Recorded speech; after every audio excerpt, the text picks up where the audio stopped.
Hurmatli qoraxonlar, necha yillar oldimga kelib, o'g'lim Efeni kim olib qochdi degandek.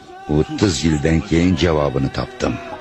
Aslan yashirgan xazina o'g'ling. Ismi Alijondan. Rasmiy qaydlarga ko'ra avariyada o'lgan. Tekshiruvlarimizga ko'ra hozir tirik va boshqa nom bilan davlat vazifasida.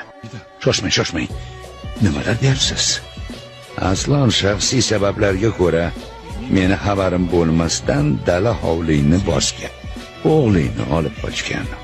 Sen Kiprda taniydigan o'qituvchi Sabohat ishlaydigan yetimxonaga topshirgan. Yetimxonadan o'g'ling Jondan oilasiga farzand qilib berilgan. Jamoat xavfsizligi tashkilotining birinchi agenti sifatida ish boshlatgan. Orqasida davlat bo'lmasdan buni qanday qiladi? Sen davlatga shunchalik qarshi chiqqandingki, davlat uning orqasida bo'lishga majbur bo'ldi.